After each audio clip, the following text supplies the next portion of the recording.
By the righteous path.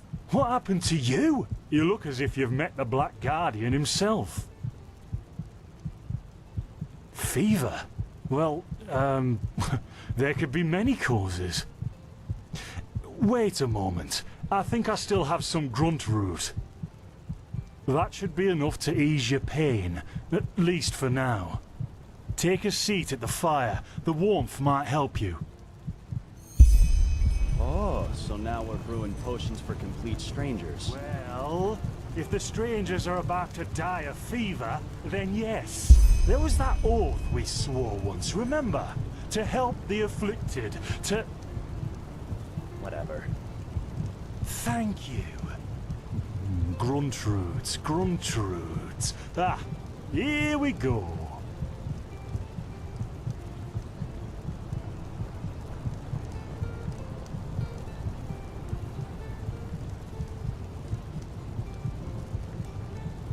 So, let's see. Sheer cap, some water. Ha! Done. I can't make any promises, Shit. but... Finn! The still! Explosion. They've hit me. Do something, damn it! Do something! Oh,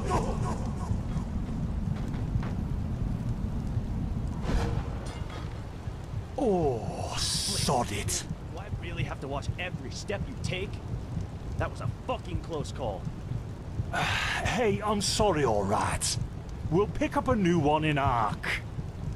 Yeah, and you're paying for it. Here I thought this bloody day couldn't get any worse. This day isn't getting any better. Here, drink this. It'll help you. See? You already look a lot better. Still, you should let a priest take a look at that fever as soon as possible. The grunt root potion will wane in a few days. What? You mean the still? Bad quality, and too much heat, I'd wager. But, whatever will be, will be. Explosion? I'm not sure I follow. Oh, that'd be great, wouldn't it? Finn Dalleries. Died in 8234. Cause of death, exploding still. Ha ha. Look, I really don't know what you're talking about. Maybe... Wait a second. What was that?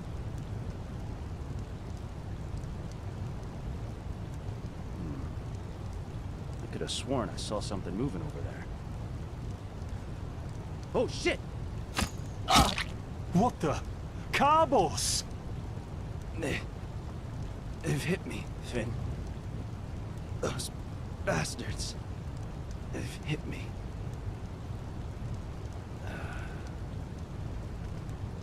Carbos! Do something, damn it! Do...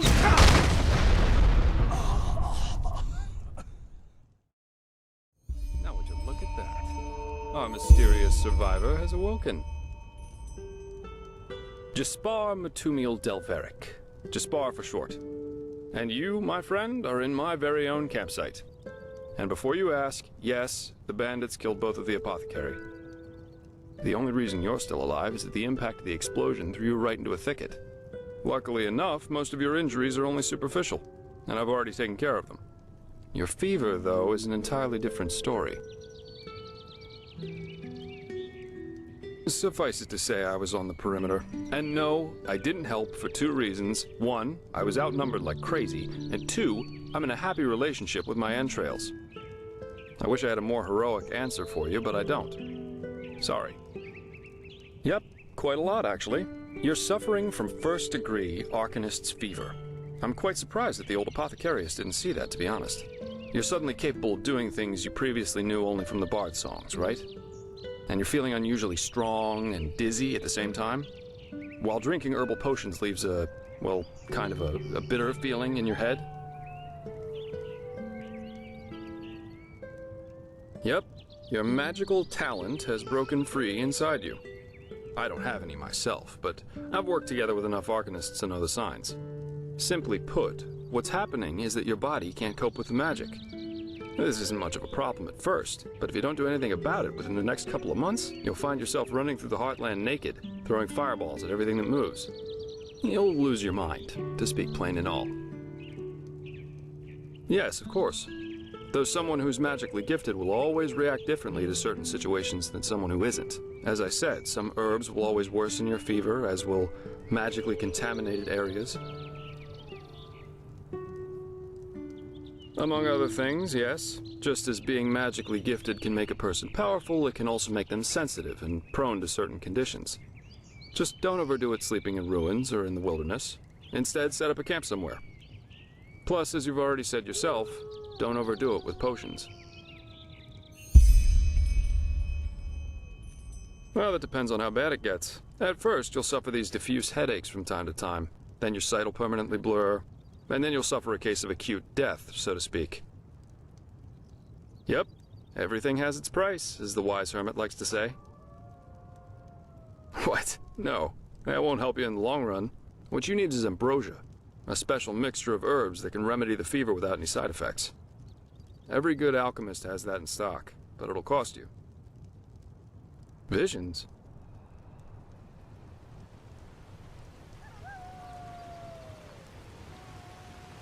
No. Well, none that I know of. The only visions I ever had were those that come along with a good pipe of peaceweed. You know what? Someone has to take care of your fever. And as it happens, I know someone who could. But in return, I want you to tell me everything. How did you get here? And what did you do in that temple? And what exactly did you see in those visions? I can't put my finger on it, but there's something strange about you. And that makes me curious. So, healing for information. What do you say? Then shoot. I'm eager to listen.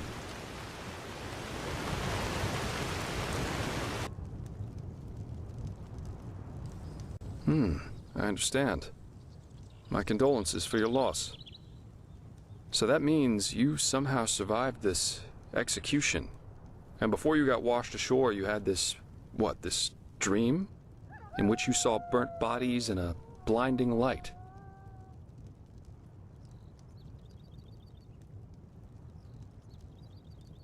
I hope so. So your magical outburst didn't happen slowly as it usually does, but all of a sudden after this near-death experience. And with it came these visions. Interesting. I guess you know how absurd all this must sound, but somehow I believe you. Heck knows why, but I do.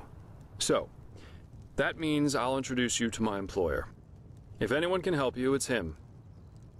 There is, however, one thing with which I could use a hand. The sooner we get that done, the sooner we can start our journey to Ark. Ark? The capital of this country? Walls high as towers of iron-hard stone, rest alone in the mountains in granite enthroned, never decaying, the ages surveying, guarded by the Lord, and blah blah blah blah, and so on and so forth. If you plan on staying in this land, sooner or later you'll see it with your own eyes. Splendid.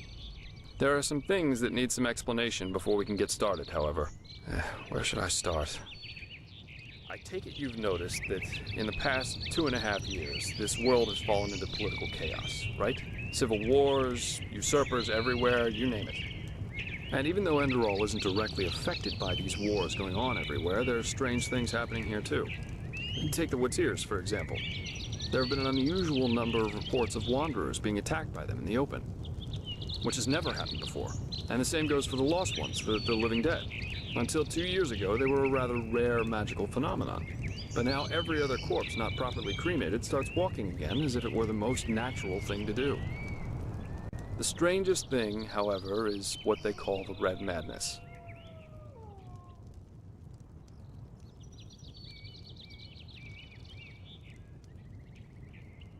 Yeah, the rumors. I've heard them too. And I could indeed imagine that they're true. And that there's a connection, yes. As I said, maybe. If you ask me, the Lightborn were never more than false gods anyway. Well, they usually leave the thinking to their holy order. And they, of course, deny everything. Even to talk about it as we're doing is considered a crime. But as much as I hate to say it, maybe it's better this way. At least for now. A spiritual crisis is the last thing this country needs at the moment. Please, don't take me as an example. I've seen that a long life is only one of the things powerful magic can achieve. And this whole false deity theory isn't that new, after all. And seriously, let's say the Lightborn really are as mighty and omnipresent as the revelations say they are. Wouldn't they have the power to magically smite me here and now for my insolence? The Lightborn were just powerful kings. No more, no less. But that's just how I see it. I hope I didn't hurt your feelings. Splendid. You never know. But we're digressing. Yeah. It's some kind of mental illness that makes people lose their minds. Just a couple of weeks ago, for instance, there was a smith in Ark who slaughtered his entire family. He was drunk, but that doesn't explain why he screamed things like, "Fear the light," while he was doing it. Or a young noblewoman who killed herself by setting her family estate on fire for no apparent reason. Now, you might say that these kinds of things happen, but by now there have been more than a dozen of them. That and the fact that the possessed's eyes glow red shortly before and during their deed has made people call it the Red Madness. And just 3 days ago it happened again. Only this time it was a magister from within the Holy Order itself. Right, you're not from here. A magister is a kind of sage from the Holy Order, who teaches the young novices who are aspiring to become keepers or arcanists. Yarrow was his name, a man who had more than 60 winners on his back. He killed 15 novices and himself. According to the only eyewitness to survive, he entered the teaching room as usual to give a lecture on alchemy. But instead, he gave a strange speech in which he explained that humanity is corrupt, void, as he put it. And his eyes started glowing, he locked the door, and, well, he tore himself apart with a magical explosion. You can imagine the kind of uproar that caused.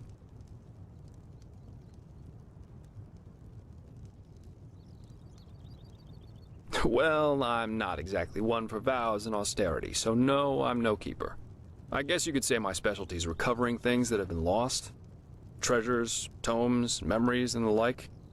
And the Order hired me to do exactly that.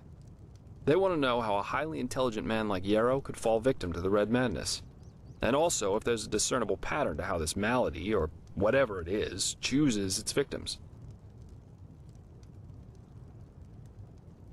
True, but that's irrelevant. Yarrow grew up in a small village named Riverville, which isn't far from here. And according to some of the other wardens, he visited this area quite often after his partner's death. So it's quite possible we could find some clues around here.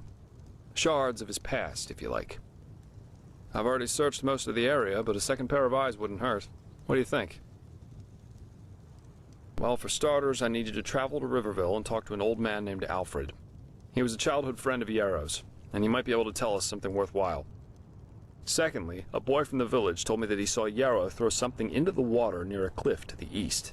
Go there and see if you can find whatever it was he wanted to get rid of. I myself will have a look at the house Yarrow grew up in. Here, this is a map of the region. The blue dot over here is Yarrow's old house. And at the risk of sounding heartless, you should head back to the apothecary's camp. Maybe the bandits left behind some equipment. If there's nothing else, I'd say off we go. Let's shed some light on this Yarrow and his motivations. Meet me at his old house when you're ready. I'll be waiting there.